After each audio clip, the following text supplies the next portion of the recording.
Okay. Open that. There we go. First off, any missing blanks? Just get that right out of the way. Lee, we good? We're good, Lee? Okay. She doesn't think so. That's good enough for me. Okay. Anyone else missing blanks or anything? We're good? Oh, there we go. Something fell on the floor. Okay, questions from this morning. Ron.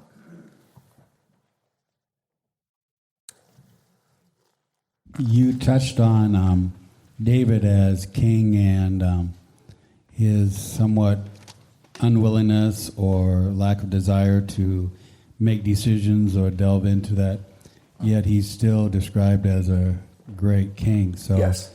It just seems kind of peculiar. Well, let me say this. I think given the statements about David being a man after God's own heart and how good he was, that if you only have 4 failures and 20, 40 years of ruling as a king, you did a pretty good job. It is interesting that when the text highlights his deficiencies, there is a consistent pattern of him failing to follow through justly with those things. So I wouldn't want to characterize David as someone who's always doing this. But we are told of his son with Absalom, with Mephibosheth and Ziba.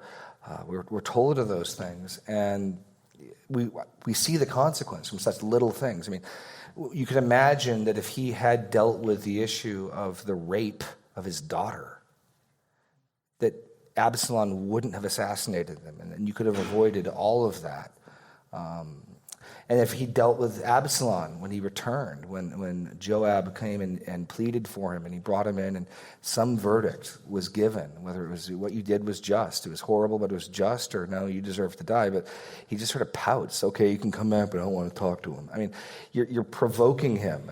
There's a sense in which David makes things worse, and I don't want to say Absalom's rebellion is on Absalom, but David absolutely provokes him to it.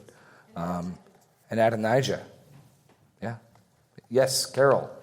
But the absolute record is, by and large, the totality of David's ministry, we would assume is righteous and faithful. These are the outliers, the blips. So I don't want it to sound like, yeah, David just never followed through. But this text does give us these examples of failure that are instructive for us. Yes, Carol. Well, as you were mentioning his failure to deal with things in those situations, I said to Kathy, I think those, and the vast majority of those failures cropped up after his failure with Bathsheba. I mean, everything just went downhill, and I'm thinking, I wonder if he, after his great sin, after you've committed a sin, it's difficult for you to deal with other people's sins. You think, I'm too rotten to deal with that. Right. Because it seems like he was so good, and then that happened, and then everything just went haywire. You got any comment on the connection there? No, I still wouldn't even want to say it went haywire, just the effect that the total summary, especially with the later kings, he didn't do like his father David. He did what was evil. The Bible's summary of David's reign is righteous and good. That's the grade he gets for, not righteous isn't like sinless, but what's the text summary and judgment of David's reign? King after God's own heart. He did what pleased the Lord. I'm just thinking, maybe for us, we can think giving into a sin like that. Yeah. Once, we need to think that's going to have long-term effects. Yeah. You know, and the verse we were talking about several weeks ago in Hebrews. For you know how afterwards, when he sought to inherit the blessing, talking about Esau selling his birthright. Yeah. Afterwards, he sought to, that one rash giving into the flesh, no chance to repent. Yeah. And so, anyway. Are you raising your hand about Adonijah? About that. Sort of, yeah. Go. My question was, with the exception of Ziba and Mephibosheth, everybody you related had to do with his children, and I was wondering if perhaps the author was not highlighting the bad effects of polygamy. You're hitting on another. Yeah. People sometimes wrestle with why doesn't the Old Testament forbid polygamy? It's prohibited from kings. I would argue it does, and that Jesus goes back to Genesis 2 for his reasons on divorce and remarriage, and that if you don't see polygamy prohibited in Genesis 2, you will not see it prohibited anywhere. Not in any sort of blanket statement. If definitionally a marriage is one man and one woman joining and because the two becoming one, if you don't see, you can't then take a third person and add them to the mix, whether the three become 2.5. Like I don't know how the math works. If you don't see intrinsically right there the prohibition. Now what you do get in the rest of the Pentateuch in the Old Testament, and you've heard me talk on this, I do think the narrator will regularly go out of his way to highlight the bad fruit polygamy bears. I mean, you think of some of the instances like Leah and Rachel bartering mandrakes over sexual rights with their husband. I mean, that is so broken. And you wonder, what on earth place does this have in the Word of God? I'm sure there are many broken things that happen. I'm sure there are many disgusting, and they got in a big fight, and he called her a fat cow, or Rachel means fat cow, so anytime he called her by her name, he was calling her fat cow. It's a compliment to have a fat cow, and anyway, sorry, that's meant to be a joke. Okay, but we get this picture. Why? Well, I think it's to show you the bad fruit that polygamy bears. And why do you told the story of Tamar and Amnon? Again, I think it's the same principle. With all through any place I can see polygamy, I see the narrators going out of their way showing the bad fruit. But I'll take it a step further. You mentioned this with Adonijah. Go to 1 Kings 1. David was a bad parent. Or at least for Adonijah he was. David and that's also, when you've got multiple kids from multiple wives, you're going to have a hard time parenting them. And David failed royally, pardon the pun, with Adonijah. Now, if you remember, Adonijah is the older brother of Solomon. And so when David is on his deathbed, and they're warming his bed with Abishag, and they're getting ready for the transfer of the kingdom, Adonijah thinks, the kingdom's going to go to me naturally. In fact, Joab and the other high priest, what's his name? Which high priest? There's two high priests at the time. There's Zadok, and there's the other high priest. We'll find it, I'm sure. Benaiah. Benaiah and Joab go with Adonijah, assuming he's going to be king. And then word comes to Bathsheba, hey, Adonijah's making his mount. But the Lord had promised the kingdom to Solomon, and David had said that. So Bathsheba gets Zadok the priest, and they come in. Anyone who knows that coronation anthem that the choir sang a couple years ago, was it the Des Moines choir, show choir? It's Handel, right? Zadok the priest and Nathan the prophet anointed. Okay, it's about the anointing of Solomon as king. But you get this great little, and again, when the narrator says stuff, it's important. So to explain, look at 1 Kings 1:5. Now Adonijah, the son of Haggith, exalted himself, saying, I will be king. And he prepared for himself chariots and horsemen and 50 men to run before him. Why on earth, what would get into this kid's head? What could explain this uppity usurpation of authority? His father had never, at any time, displeased him by asking, why have you done thus and so? Now, the narrator feels the need to give some explanation. And so at least with Adonijah, failed. David never called Adonijah's actions into account. He never said, hey, explain yourself. What are you doing? Okay, that's how you get a kid who mounts a coup. So no, if despite being a man after God's own heart, David clearly, that's a clear indictment of his up and down parenting of Adonijah. David never called Adonijah into account for what he was doing. Adonijah got to do what he pleased, and he never was challenged by his father, hey, what are you doing? Okay, well, that's how you raise a usurper and a rebel. Yeah? Okay. Is that going where you're going, or? Okay. Other questions or thoughts or complaints? Oh, Greg. Well, someone asked the question, how could David, maybe it was Marion, how could David be considered such a righteous person when we know of all these things that he's done? I mean, the only thing rationale tells you that the rest of us are worse. Yeah. And that if our lives were laid out in print, it would look much worse. Right. And perhaps in our own minds, we're thinking, well, at least I didn't do that. Right. Well, but you have your own things that if they were highlighted, God may or may not be saying Greg Sweetie is a man after, God's own heart. Right. Well, and it also is instructive that the Scripture seems to think we're going to get probably more instruction from seeing David's failures than his successes. I mean, the Scriptures give us plenty of his successes, but like I said, I would fill in the blanks by assuming just because we're not told, and the next day David gave right judgments and ruled well, and the day after that David gave right judgment. I'd fill in the blanks given the summary statements on his reign that we're seeing the blips, we're seeing the outliers, but we absolutely are being slow down. Let me show you this blip. Let me show you. And so we're getting the instruction that there's an encouragement and a discouragement. The encouragement, righteous, faithful people can screw up royally. Be encouraged. And your point. And if David's a man after God's own heart, we're probably way worse in our judgments of this as well. Absolutely. Absolutely. Anything else? Questions, thoughts, complaints? We haven't even got to politics yet. Greg Rolock came up to me. He's like, you're going to be talking about politics. And we'll see. And, Bob will take the bait. Here we go. When you started out, you made reference to the fact that none of us are probably going to be involved in a theocratic kingdom as we leave today.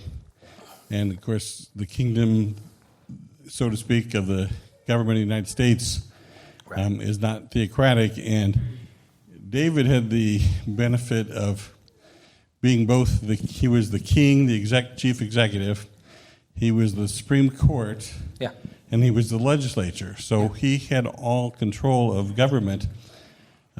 And the presentation today kind of pointed toward values voting, that it'd be very difficult to do something different, and yet the scriptures say that we submit to those in authority. Yep.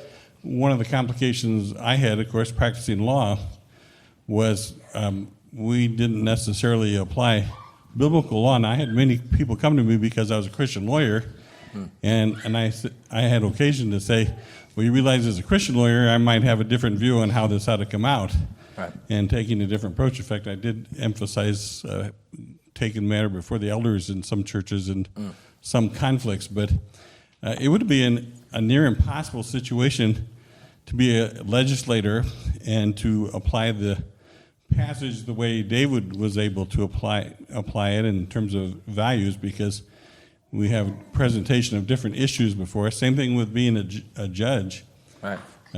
You get stuck with the issues that are before you, and you have to deal with it. I had some opportunity to be considered for a judgeship, and said I didn't want to because I didn't want to have to face Roe versus Wade, and have to make the decision that would be supportive of the those in authority. So it seems to me you've made a case for values voting, but puts us all in an impossible position of who are we going to vote for when we don't get the choices that we want to have. I'd hate to be presented with the option of can we vote for someone that is, can we vote for someone that's going to have an impact on Roe versus Wade, but not 100%? Right. No, let me put out some of the challenging difficulties. There are a ton. First of which, it's clear God's favored form of government is a theocracy. It's what he sets up in Israel. It's what he promises he'll set up when he returns. Right? He's a king. We're hardwired that that's not a good form of government. We had a revolution to throw off a king. Okay. So we have a representative democracy or republic or So we do that. Great. Next question. What laws should we have? So I'll ask you a question. Let's just say next week a law comes up and they bring it to public vote. Should adulterers be put to death? You're going to be hard-pressed condemning the law of Moses. I think you are. I hope you are. But I'm not sure I'd be in favor of that law. That'd be a challenging, you know what I mean? Because we recognize the problem when the state, when a non-God instituted theocracy, when a man-made theocracy tries to register that. The whole reason was after the Protestant Reformation, when England went back and forth and these other European countries went back and forth, and there's no longer any consistency, they saw the problem of that. It'd just probably be better if the government stayed out of religion in the first place. Understand, that's not an idea you get from the Bible.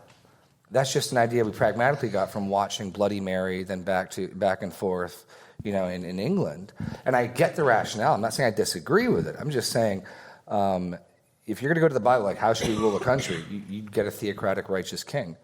It's like when people talk to me about how they're disappointed the Ten Commandments are out of courtrooms. I'm like, I don't think you want the Ten Commandments, at least not the first couple, because there's no religious liberty in the Ten Commandments. You can understand that, right? There's no the Ten Commandments forbid religious liberty.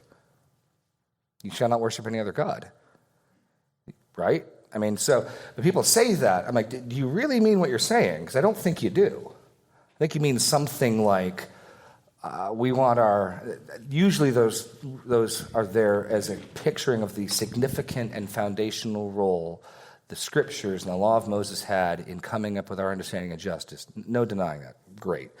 But even there, we're not applying it consistently because we allow religious liberty, which is forbidden by the Ten Commandments. And I'm not saying we shouldn't. These are some of the I'm just trying to bring up some of the sticky matters. Then you bring up the question of voting.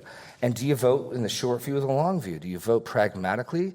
Because pragmatically, you're probably going to only have two people there's any real possibility of electing coming up in the next election.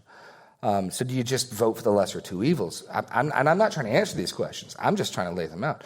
Or do you say, I'll vote for somebody today who has no chance of winning, because in the hopes that in the long run, as more and more people, 2, 3, 4, 5, 6% vote for these independents, they will eventually influence the policies of the mainline people as the different parties want to get that 3, 4, 5% into their party. Well, so two different people could say, okay, I got these two options. I think this one's worse than this. I'm voting for this. I'm not going to say that person's wrong. But I also got the other person who says, I'm voting for this person who has no chance of winning because I'm hoping in 20, 30, 40 years, if enough people do that, it'll actually have an effect. Okay, I'm not going to say that person's wrong either. Lee's going to decide for us, though. So who is it, Lee? Okay, Lee. Yeah. Hold on. Well, and then there's the question of saying, what is my vote? And you can also vote, you're voting with a utilitarian outlook that I'm doing it as an investment in the future if you vote for a third party or whatever. I mean, I've done it in the past, and then you get the really bad person. But the other question is your vote, you're like a sacred honor issue that you have to vote your heart and mind with blah, blah. So, okay. Well, I think that anywhere we have the chance to influence the society for good, we ought to. And so when the Caesar says, what do you want me to do? Who do you want to rule? We ought to take that opportunity to influence for the good of a people. That seems pretty clear. But how you go about doing that with what strategy is complicated.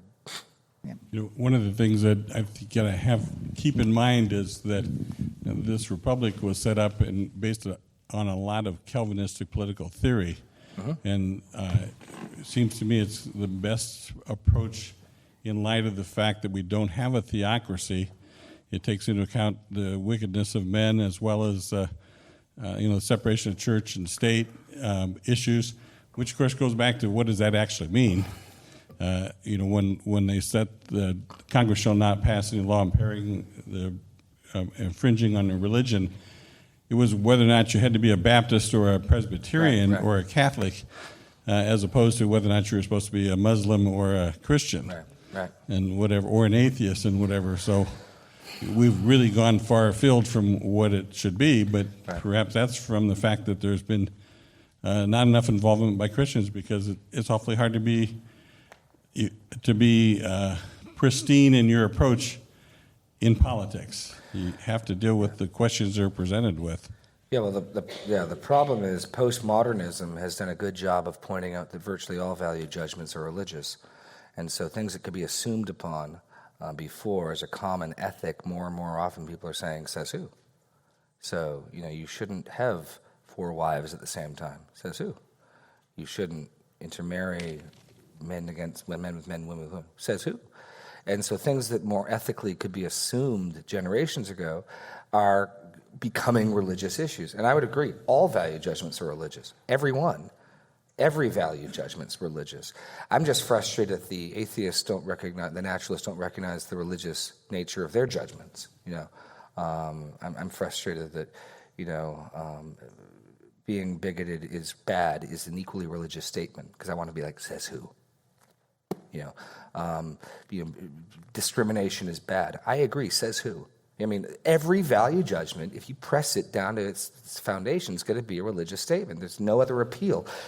Science cannot give you oughts. Science can give you is, things that are. This is what happens. Science will never bridge the gap from is to ought, to ethics. Ethics is fundamentally religious. And so it's now more and more often people are asking says who to everything. And our answer is, of course, religious. And they say, see, so therefore it's ruled out of bounds because it's a religious argument. It's the erosion. It's the erosion of a common culture. It just is. It was that more and more Americans shared a common Judeo-Christian worldview, and so you didn't have to bolster every value statement with a text. There was assumed understandings about things like the importance and fidelity in marriage and things like that, that you could assume across the culture, even with unbelievers. Because if they were unbelievers, to quote D.A. Carson, the God they were not believing in was the Judeo-Christian God. They're Judeo-Christian unbelievers, if you get what I'm saying. We've now gone into a framework that's many call post-Christian. So what do you do?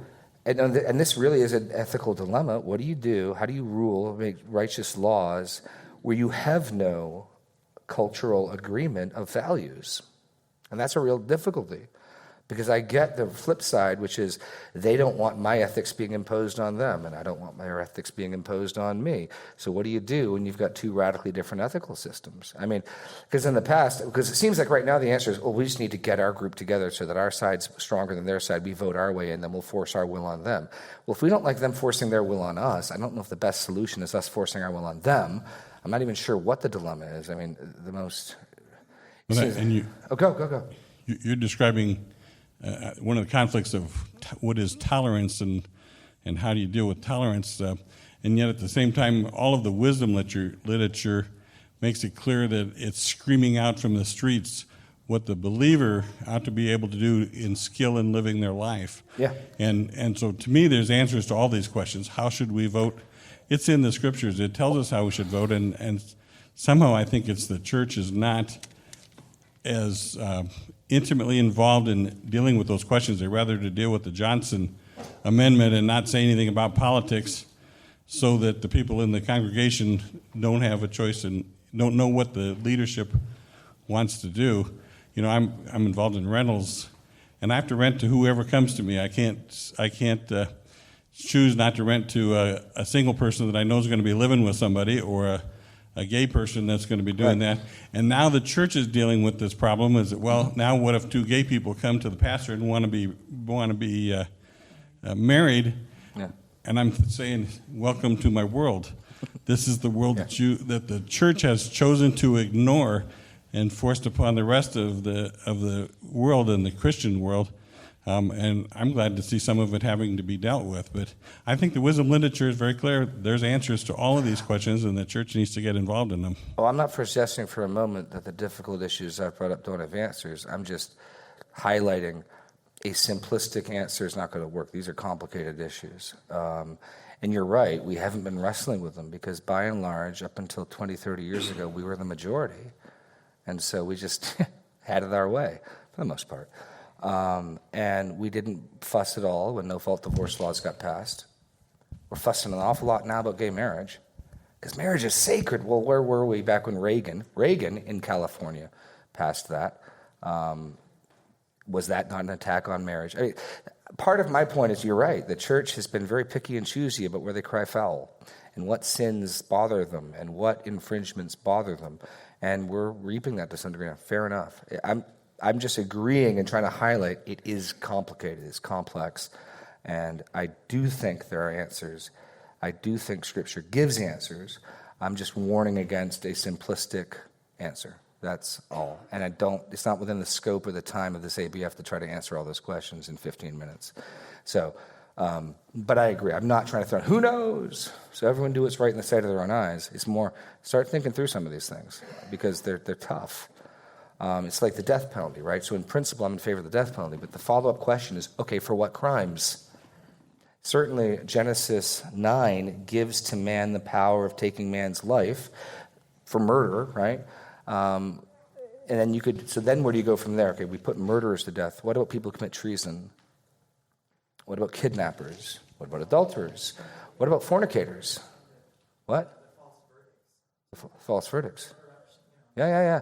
So all of a sudden, it's one thing to say I'm in favor of the death penalty, but without saying, okay, for what crimes and with what standard of evidence? You haven't really answered anything yet.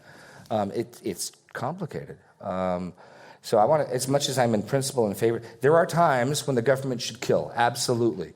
What's much less clear is what those times are, given what standard of evidence. That's the follow-up questions. We're like, you in favor of the death penalty? Yes, but we need to discuss when, where, and how.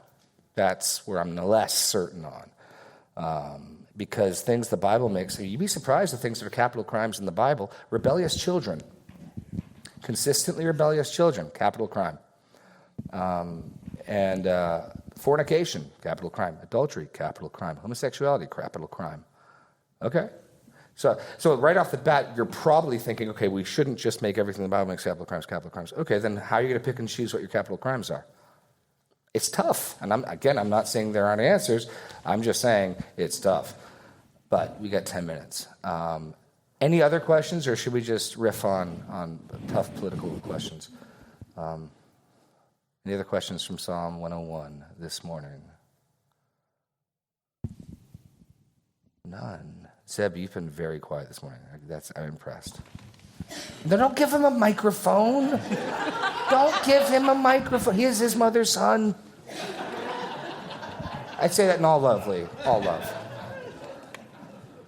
Any other questions? Any other questions?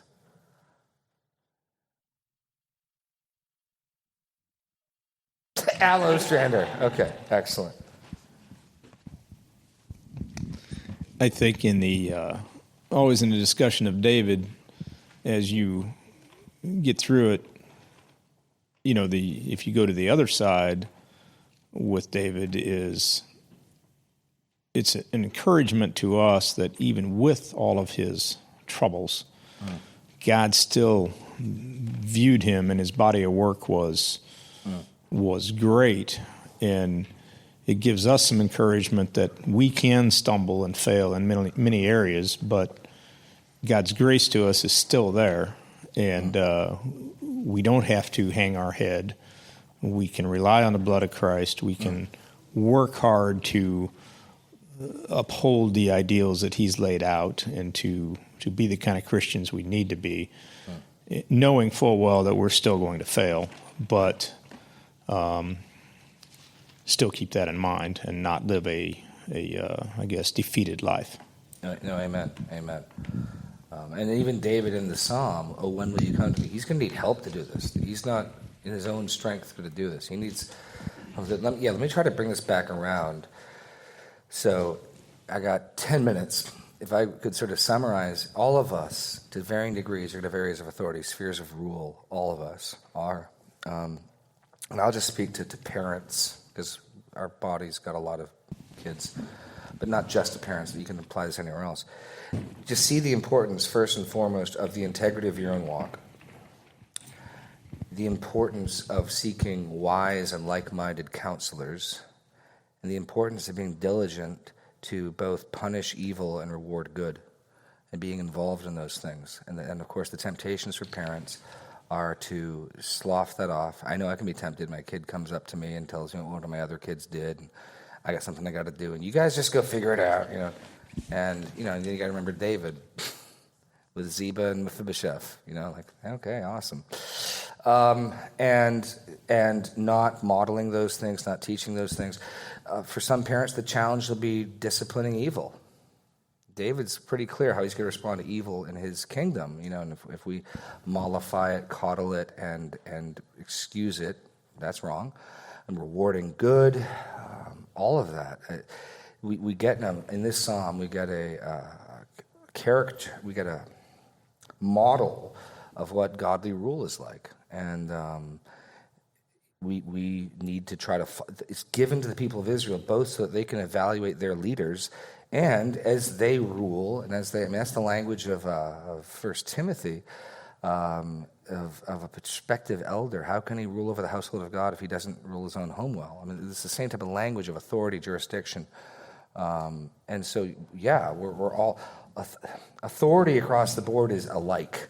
Rule across the board is alike. There's different spheres, there's different degrees, but the understanding is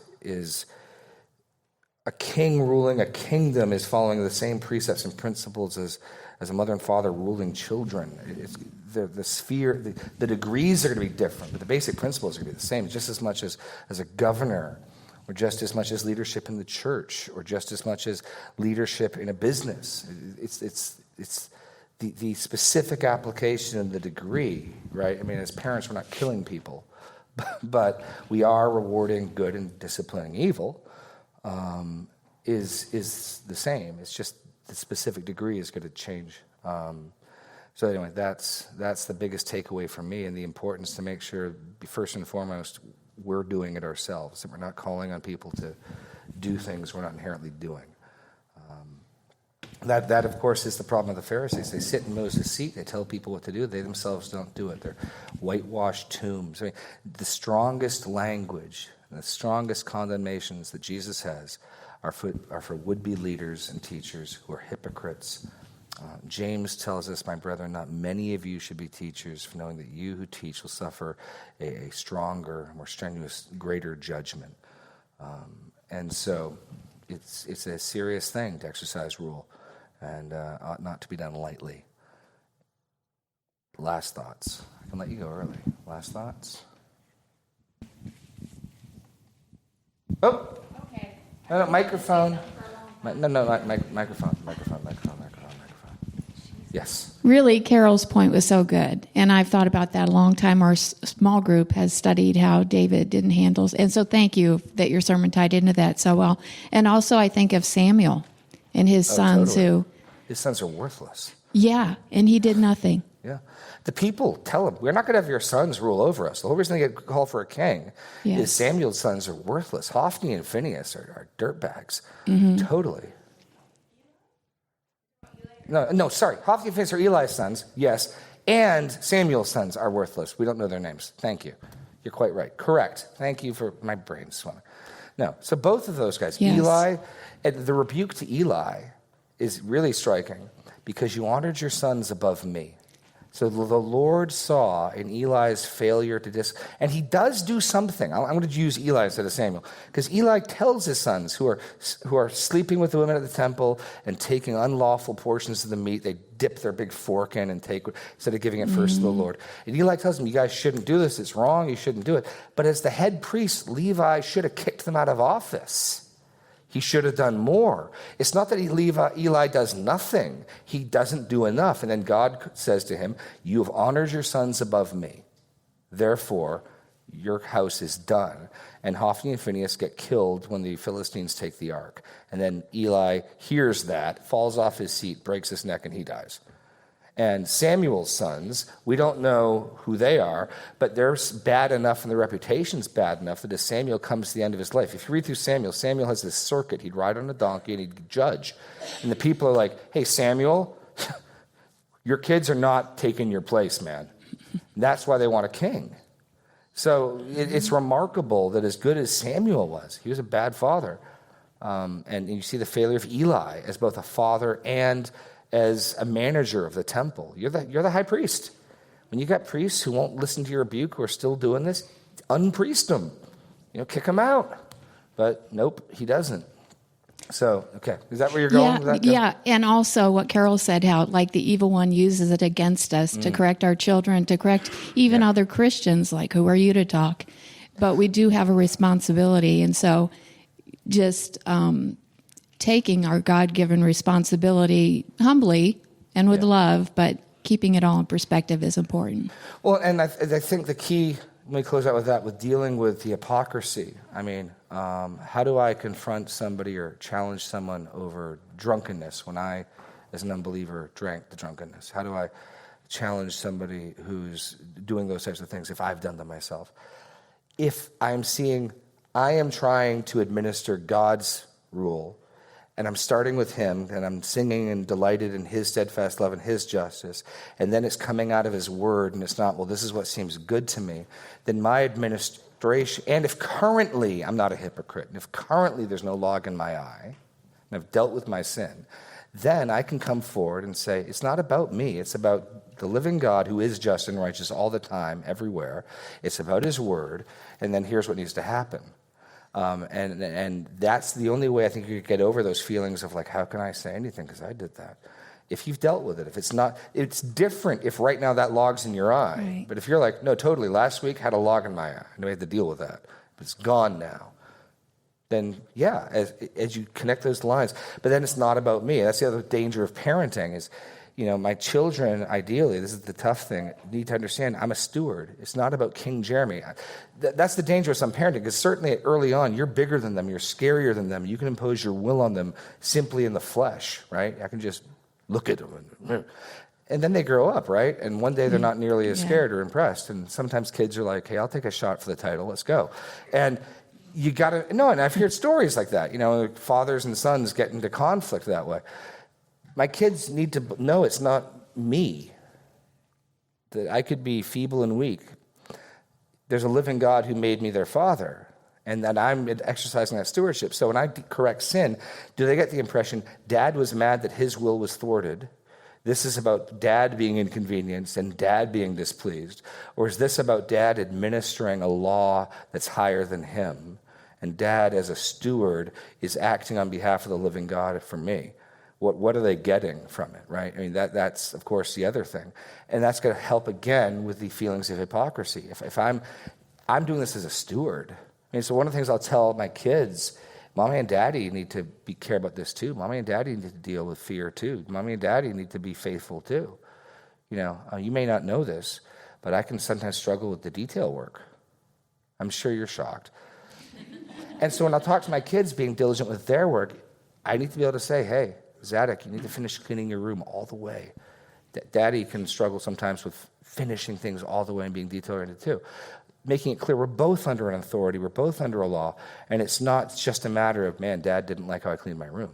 You know, those are other ways you can get around from the sense of guilt. Yeah, if you're ruling in your own authority because of who you are, then deficiencies in your character and past failures in your life are going to make you feel completely ill-equipped. That's not how we exercise authority and rule at all. Okay, we're at time. Thank you very much. God bless. Have a good day.